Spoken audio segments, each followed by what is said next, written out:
Tino, sinong namumuno sa Davao? Ay ang Duterte. Yeah. Kaya, maraming galit sa kanila dahil hindi ito mapantayan kahit nasa Maynila pa. Hindi ka Davao na pumunta doon para sumali sa fan run. Mga taga Glan, daghan ang adto, Glan Sarangani. Oo. Napasalamat kami sa mga organizers.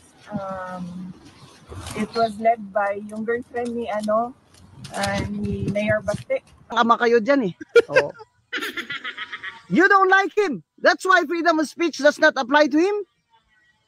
You don't like what he's saying because that's why freedom of speech does not apply to him. Freedom of speech applies only if you like what he's saying. Yan.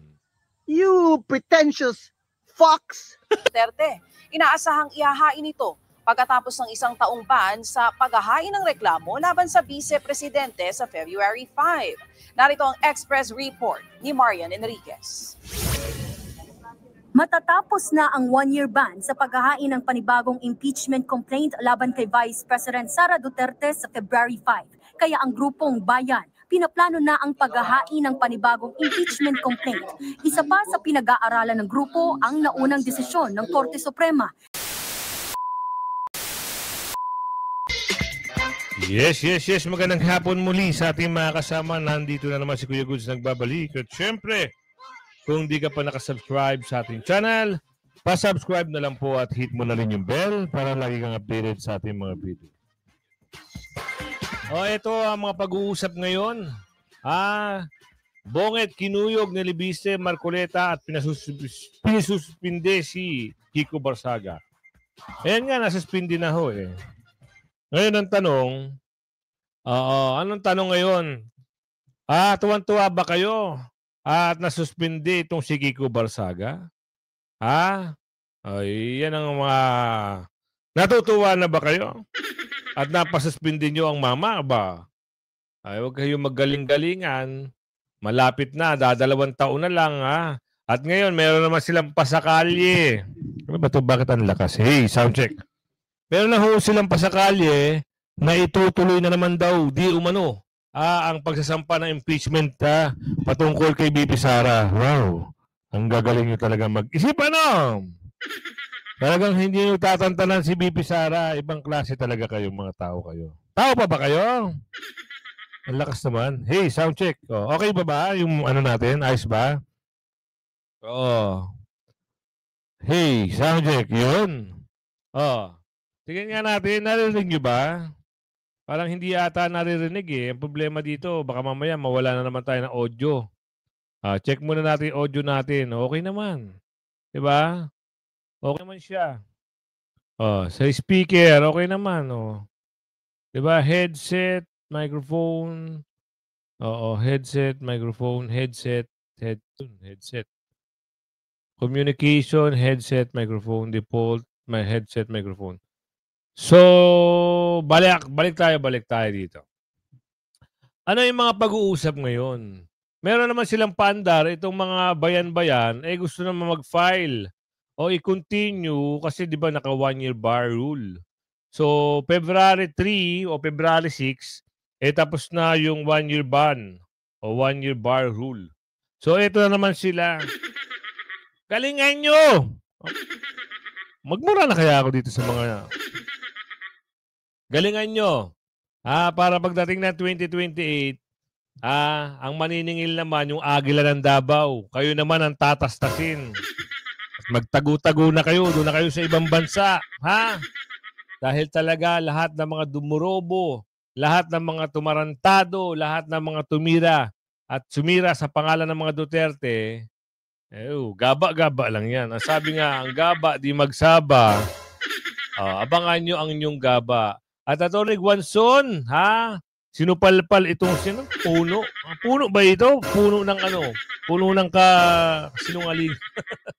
Ay, pasok na natin. Kiko, pasok. Formal lang isinuspinde ng House of Representatives si Cavite 4th District Representative Kiko Barzaga matapos si-adapt sa botong 249-511 ang rekomendasyon ng House Committee on Ethics and Privileges. Napatawan siya ng 60-day suspension na walang sweldo at benepisyo. Ngunit ang reaksyon ni Congressman Leandro Leviste, mahiya naman tayo na inuuna natin ng suspensyon ni Congressman Barzaga kaysa sa ating kasamahang iniuugnay sa pagnanakaw ng bilyong-bilyong piso sa DPWH na hindi iniimbestigahan ng Kongreso. Giit ni Leviste, malinaw na may double standard sa loob ng Kongreso. Ayon sa kanya, mahiya naman tayo na inuuna natin ng suspensyon ni Congressman Barzaga kaysa sa ating kasamahang iniuugnay sa pagnanakaw ng bilyong-bilyong piso sa DPWH na hindi iniimbestigahan ng Kongreso. Ang boto ko ay no. Hindi dahil perpekto si Congressman Barzaga, pero dahil questionable sa akin na minadali itong desisyon. Dahil ngayong hapon lang natin nakuha ang committee report na ito at si Congressman Barzaga lang ang sinampahan ng kaso ng Committee on Ethics. Ang boto ko ay no, lalo na dahil inuuna natin ang kaso niya kaysa sa mga mas seryosong isyong kinakaharap ng isa sa mga kasamahan natin. Isang kapwa kong Batanggenyo na nandito ngayon na bumoto sa kaso ni Congressman Barzaga. Hindi ba nakakahiya maging miyembro ng Kongreso dahil parang nagiging normal na mayroon tayong isang kasamahan na inaakusahan ng nagbayad para sa mahigit 100 bilyong kontrata sa DPWH. So, kilala nyo naman yan. Kung sino yung inaakusahan. Ganito lang yan eh. Takot sila kay Kiko Barzaga o kay Kong Miao Miao kasi halos lahat na ng baho ay ilalabas ni Kiko Miao Miao. Katuwang pa niya, ito si Representative Leviste. Mantakin nyo eh, talagang pumapabor na ito dito kay Kong Miao. Alam nyo ba yung Gen Z? Sila ho yun. Lumalabas na sila para labanan ang mga nagkakampihang mga dorobo dyan sa Kamara. Iniikutan nga niya. Gusto niya picturean si, anong pangalan niyo? Congressman, yung naakusahan na DPWH contractor dati. Si Gradiola. Sino man siya. Yun. Diba? Alam nyo, ang hirap pag itong mga ito at muli silang makapesto, uubusin na naman ang kaba ng bayan. Kawawa ang Pilipinas, hindi na makakabangon. Kaya kayo, pagdating ng 2028, isipin nyo naman, pinahirapan kayo ng husto, lalo na taga Bulacan, Bataan, Pampanga. Kahit dito sa Valenzuela. Mag-isip po kayo. Huwag na kayong bumoto ng mga dumudorobo sa kaban. Tandaan nyo ang pangalan Duterte at yung mga kaalyado niya, i-landslide nyo para hindi makabalik ang mga dorobo. Kalahati ng bahay nyo, sad-sad sa tubig eh. Boboto pa ba kayo ng mga dorobo? Sige nga. Sige, ganito na lang. Kung hindi nyo kayang tanggapin, na pagdating ng botohan ay may 5,000, 10,000 kayo at iboboto nyo yung mga dorobo, maghintay-hintay huli kayo ng ulan kasi babahain uli kayo dyan. Kaya gamitin ang utak Gamitin. Hindi ko kayo pinapagalitan. Taga Bulacan, Pampanga, Bataan, Valenzuela. Gamitin yung utak nyo, bumoto ng hindi dorobo. Bakit? Kasi patunayan ko pa sa inyo na hindi magnanakaw ang namamahala sa Davao eh. Walang utang ang Davao. Kaya gusto, paano mo nasabi yan? Ito tayo eh. Nasabi ko na sa inyo eh. Gusto nyo paniwalain ko kayo na walang utang ang Davao? Baka sabihin nyo, magulat kayo. Sige, papasok ko to para maniwala kayo. Walang utang. Wala mo silang pinagkakautangan. Anong hudyat nito? Malamang sa malamang, walang korupsyon sa syudad. Yun! Ano ngayon ang kapalit? Lumalabas ngayon sa Facebook, yung mga nangangailangan ng tulong pinansyal pagdating sa kalusugan, yung mga nasa ospital, zero billing. Bakit? Kasi kaya bayaran ng syudad yung mga pangangailangan sa mga nauospital. Yung mga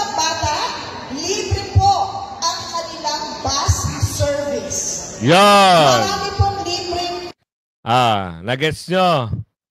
Hindi lang sa walang utang ang Davao, meron pa silang programa na service ng kabataan ay libre. Saan ka makakita niyan? Only in Davao. Ha? Nagets nyo na. Taga Pampanga, taga Bulacan, taga Bataan na binabaha. Baka sabihin nyo na naman, kurap ang mga Duterte. Yan ang totoong nagsiservisyo. Iniisip ang mga kabataan, iniisip ang kababayan. Pa-service, libre pa-service. At walang utang ang Davao. Take note. Tuloy mo, te. Reaction ko sa video na to. Hindi ka ba naman maiinis niyan? Ang Davao, walang utang, wala silang inuutangan. So, ang Tama. ibig sabihin nito, wala silang korupsyon. Ano pa? Yung mga humihingi ng tulong na walang pambayad, mostly, doon sa Davao pumupunta. Alam mo kung bakit? Dahil free ang hospital nila. Free ang Tama. hospitalization. Wala silang binabayaran. Ang Davao ang nagbabayad nito. So, nasaan ang korupsyon? Sa mga bata. Libre ang mga bus service. Gaya sa USA. Pag elementary until high school ka, libre po. Walang binabayaran. So, ganun ang Davao. Yan ang Ganun Davao! ka-hectic. Kasa natin, ganun ang Davao. Sa mga single parents, mayroong tumutulong sa kanila. May kumukup-kup sa kanila. Especially, pag meron silang mga mental issue. Yung mga nagkaroon ng anxiety. Kung bakit napapangalagaan nila ang isang syudad. Dahil wala po silang utang and walang korupsyon. Kaya pag may mga mamamayan nangangailangan sa kanila, nakakatulong sila. Kasi ang pagkaalam ko, mayroon akong mga kilala na pag may problema sila at wala silang pera na mapuntahan, pag na-hospital, sa Davao sila pumupunta kasi natutulungan sila ng gobyerno nito. Hindi lang yan, Pumunta kayo ng OBP. Diyan sa Maynila, punta kayo ng OBP. Andyan lang ang opisina ni Bibi Sara sa Mandaluyong. Tutulungan kayo niyan. Kung ano ang ginagawa ni Bibi Sara sa Davao, ganyan din si Bibi Sara. Magaling mag-isip. Ngayon, pahiya kayo. Sampal ito doon sa mga Dorobo. Diba, Teno? Diba? Walang utang ang Davao. Kakahiya ang Pilipinas. Utang dito, utang doon. Nanakawin lang pala. Sarap buhay. Yaman nila. Mga Tuloy mo, te. Marami naman magagalit dyan. Malaki Tama. talaga ang pag-unlad at pag-asa ng isang bayan pag ang namumuno ay hindi kawatan. At ang namumuno ay matino. Sinong namumuno sa Davao? Ay ang Duterte. Yeah. Kaya maraming galit sa kanila dahil hindi ito mapantayan kahit nasa Maynila pa. Hindi, ganito. Kaya maraming naninira sa Duterte kasi pag ang Duterte ang namuno sa 2028, wala na silang nanakawin yung mga Dorobo. Gagayahin ni Bibi Sara yung ginawa ni Tatay Digong, bawal kayo magnakaw sa Kaban ng Bayan habang akong namumuno. Ganon. Mag-iiyakan naman yung mga mukhang pera dyan na mga kong traktor, mga kong nakaw, puro kayo pera. Ninanakaw nyo ang Kaban ng Bayan. Gusto nyo pa ng insertion kuno. Anak ng bugis.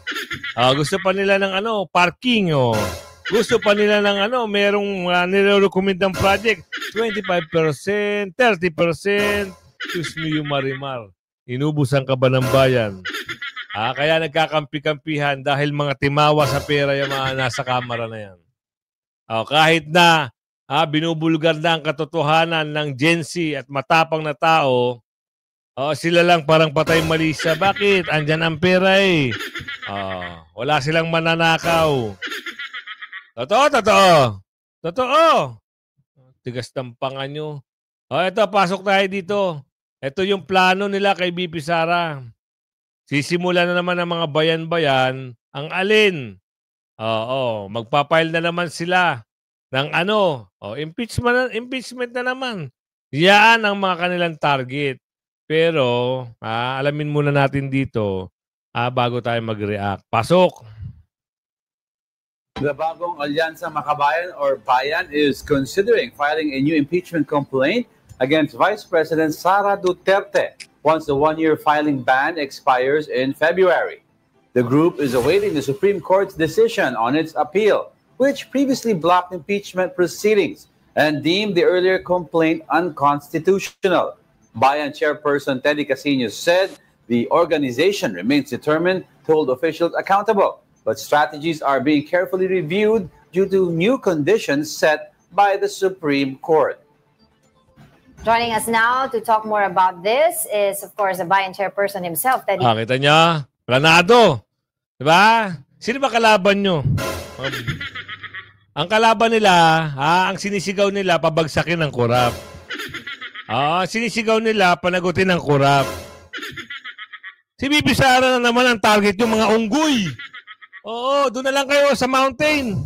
Wala kayong ginawang mabuti rito. Yung mga matitinong tao, gagawa nyo ng kwento. Kasasabi lang ng taga Davao, walang utang ang Davao. Kaya maganda ang Davao kasi walang magnanakaw sa Davao. Ikaw, magkano na naman? Magkano? Pusa kayo talaga. Sarap yung tanggalan ng hibla ng buhok sa tuktok ng bumbunan nyo. Bibi Sara naman tatargetin nyo. Utos na naman yan eh. Kaya kayo, maniwala kayo sa maniwala. Yaang mga bayan-bayan na yan, walang nagagawang mabuti sa bayan. Bakit? Oo, pag may galit sila, andun sila, nagngangangaw sila. Magkakasama ng mga bata, magsasama ng mga bayaran. O eto, tapos na ang usapin ng impeachment eh. Di ba? Sinalo na yan. Ng COA, wala ang pagnanakaw na nangyari. Ano na naman ang tatargetin nyo? Bakit kailangan nyo pa ipagpatuloy ang impeachment ni Bibi Sara? Mga tulonggis talaga ito mga ito. Sobra na kayo. Nakakagigil na kayo. Tuloy mo pa. Casino, good morning. Thanks for joining us again. Naku, tuwan Good morning po. And good morning to our viewers. Of course, Katedi, ano ba yung magiging, may diferensya ba yung inihain ng nakaraan impeachment compared dun sa ihain po ng inyong grupo next year? Sa ngayon, sa nakikita namin, it will be basically the same complaint. Patungkol ito doon sa paglustay ng 612.5 million pesos. Dati 125 million ang inaatake nyo. Ngayon 625. Alam nyo, puro kayo patawa kayo masyado. Tigil na nga natin yan. Bullshit na talaga yan. Wala sa ibang balak para talagang sirain at hindi makatakbo si Bibi Sara. Yun lang hangad na itong mga Ba't kaya nandito pa yung mga yan? Kasi kayo ng boto ng mga ulupong eh. Oo, tigil-tigilan yung pagboto ng mga ganyan tao. Diyos mio, sayang ang Pilipinas. Maganda ang Pilipinas pero nasisira ng mga ganyan tao. Tapos na ang issue ng impeachment, ibabalik na naman nila. Bakit? Takot nga sila kay Bibi Sara eh. Gusto niyo magmura na ako mga... Bibi Sara, hindi na kinuwento kay Tatay Digong ang naging pasya ng ICC. Bakit? Siguro baka ayaw ni Bibi Sara na mag-isip si Tatay Digong. Ang balitang yan, ito, pasok.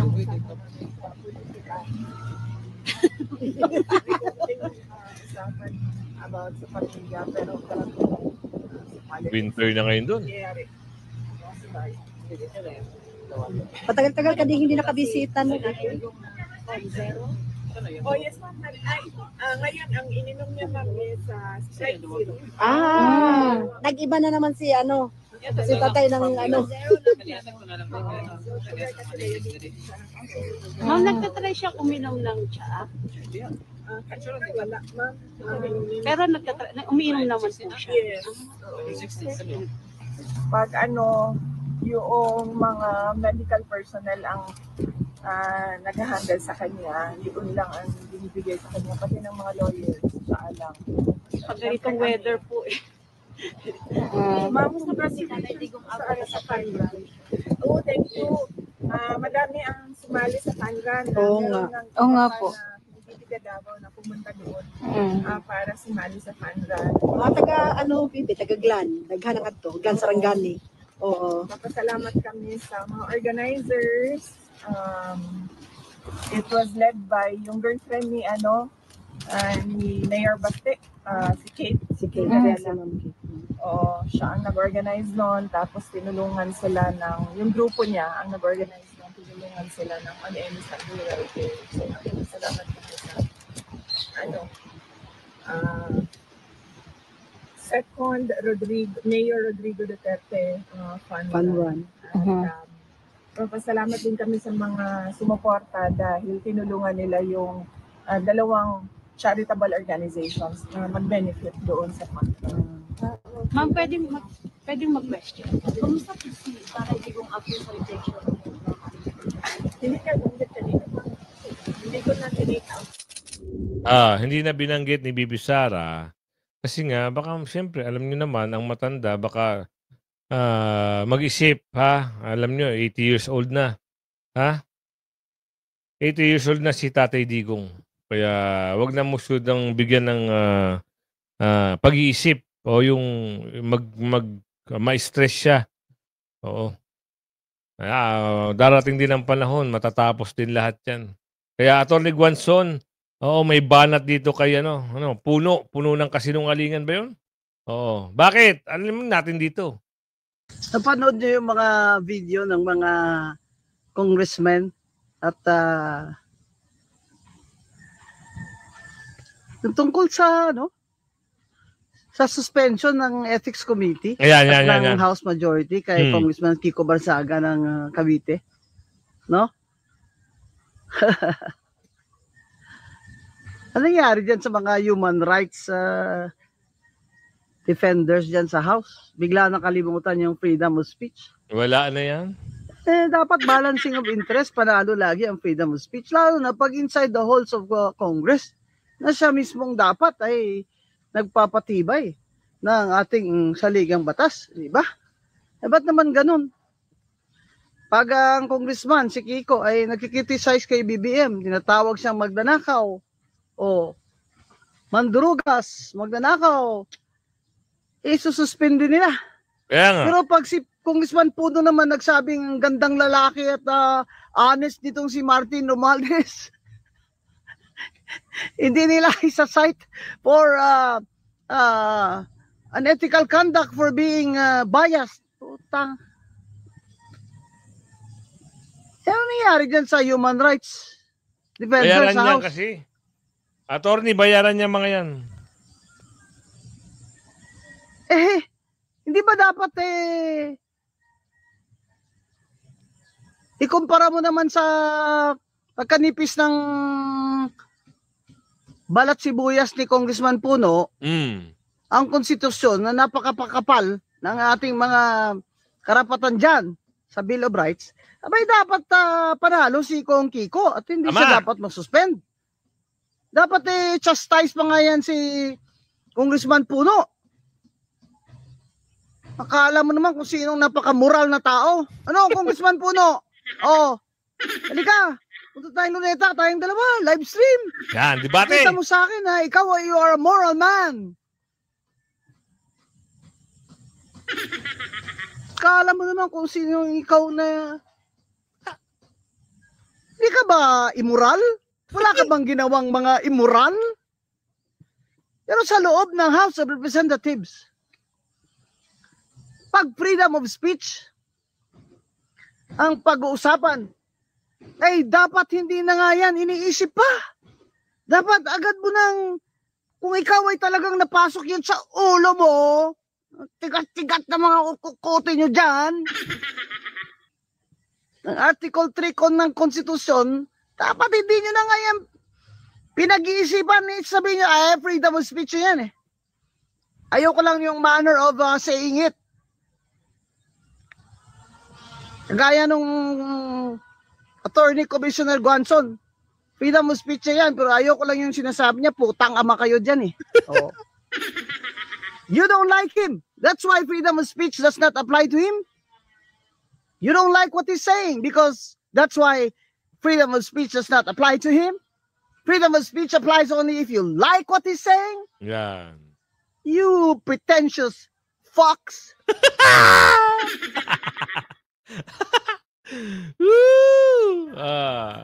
Ay, wag na yan. Andiyan na naman si Anta Clara. Wag na natin panoorin yan. So dito tayo ha. Ito na naman yung balita na talaga namang ito. Hindi na pagkakailato. Panibagong impeachment complaint. Talagang nakatuon talaga itong mga hinamampak na ito. Talagang kay BP Sara talaga sila nakatuon at hindi dito sa magnanakaw sa kaban ng bayan. Talagang yun ang pinagpaplanuhan nila. Mga nyo. Bakit? Ang usapin dito ay korupsyon. Bilyon, mali-malita. Tapos, impeachment. Impeachment na naman kayo, mga hinap. Ang sarap nung tanggalan ng hibla, ng buhok sa bumbunan. Diba? Ganyan ang takbo, ganyan ang galawan pag mga magnanakaw. Ganyan sila mag-isip para pabagsakin ang Duterte o kaya si BP Sara. Alamin natin dito kung ano yung kwento. May niluluto na raw na bagong impeachment complaint ang grupong bayan laban kay Vice President Sara Duterte. Inaasahang ihahain ito pagkatapos ng isang taong ban sa paghahain ng reklamo laban sa Vice Presidente sa February 5. Narito ang Express Report ni Marian Enriquez. Matatapos na ang one-year ban sa paghahain ng panibagong impeachment complaint laban kay Vice President Sara Duterte sa February 5. Kaya ang grupong bayan, pinaplano na ang paghahain ng panibagong impeachment complaint. Isa pa sa pinag-aaralan ng grupo ang naunang desisyon ng Korte Suprema sa pagpapatigil ng impeachment at pagdedeklara nito bilang unconstitutional. Hinihintay pa nila ang resulta ng apela nila sa desisyong ito ng SC. As you know, maraming dinagdag na mga condition ang Supreme Court. Medyo mas mahirap na ngayon mag-file ng impeachment. Most likely, magpa-file po tayo ng impeachment ulit. Kasi bitin yung nangyari, hindi natuloy sa trial. Noong December 2020... Anong pinagsasabi yung bitin? Wala kayong itatrial. Lahat ng kwento nyo, bulok. Lahat ng inakasan nyo, sinagot ng COA. Bakit hindi kayo nakatuon sa bilyong-bilyong nakaw, trilyon-trilyong nakaw, yung mga congressman mong kasama? Bakit hindi mo kayang bumoses dyan sa kamera? Andito ka na naman para mag-file ng panibagong impeachment. Taga Davao. Ano ba ang masasabi nyo dito sa mama na ito? Papalapad lang hulang papel yan. Aling Ledesma, nagpapalapad lang ho ng papel yan. Akala niya sa susunod mananalo pa sila. Sa bagay, ang sabi, nanalo ba yan? Hindi naman ata nanalo yan eh. Diba?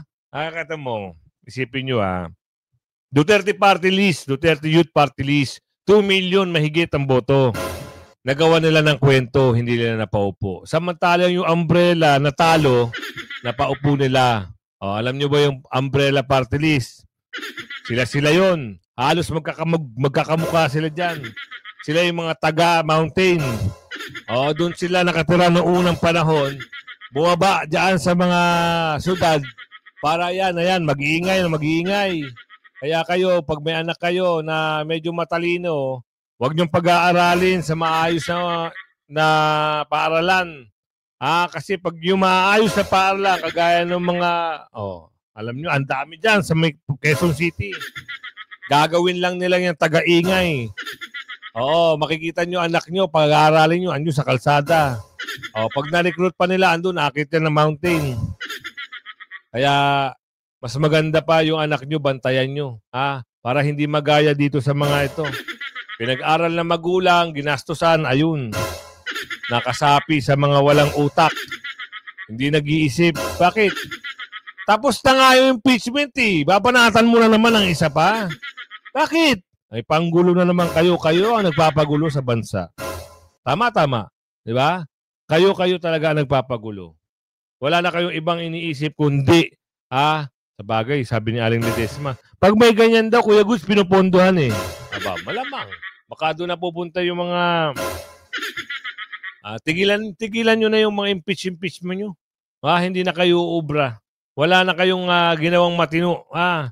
At ito pa, Barsaga warn versus possible removal if misconduct continues. Gawin nyo na lang gawin na kayo ng tipaklong. Tanggalin nyo, sibakin nyo na. Yan ang gusto nyo, di ba? Lahat ng mga sumusuporta sa Duterte, ginagawa nyo ng kwento. Di ba? Gusto nyo ba wag na. Pangit ng pagmumukha nito eh. Meron kasi dito na pag ipagpapatuloy daw yung patungkol sa pagsibak kay Barsaga, baka raw magtuloy-tuloy. Diba? Ano to? We cannot be half transparent. Sa ito ka na paglalaki sa Senado. Cayetano, sa budget, we cannot be half transparent. Hindi ko alam yun, ha? Maraming balita ngayon. Alam nyo kung sino yung bumira dito kay Kiko Barsaga? Oo. Kakampi rin ng ano. Yung Bulus Aba. Yung taga Mandaluyong. Oo. Yan sila rin. Kawawa talaga pagkalaban ka, no? Kawawa talaga. So, inaantay na lang natin yung sasabihin ni Saldico. Kung sino talaga ang pasimuno sa lahat ng mga bagay-bagay na ito. Baka mamaya, lumabas na naman yung video ni Saldico, ituro na naman kung sino ang ano ba yung sinabi doon? Nagtulong-tulong para mapadala si Tatay Digong. Yung nagplano. Ano ba tawag doon? Meron silang term doon eh. Pilipinas, bangon, bangon, bangon. Babangon lang ang Pilipinas pag napalitan na ho na mamumuno. Kung pwede nga lang, wala ng congressman eh. Diba? Para matapos na lahat ang pagnanakaw. Kaya kung umabot ka sa video na ito, hanggang sa muli, paki-like and share. At balikan nyo ho yung video kahapon. Oo, ito naman si boss naman. Ano na naman tayo? May problema ba sa akin? Sipag-sipag ko, boss. Gusto ko kasi may nagre-request kasi, boss, ng madaling araw. Sinubukan ko. Ayaw mo pala? Bakit ganun? Oo. Mag-recommended ka naman. Mag-recommend ka. Boss, hanggang sa muli. Lagi share. Bye-bye.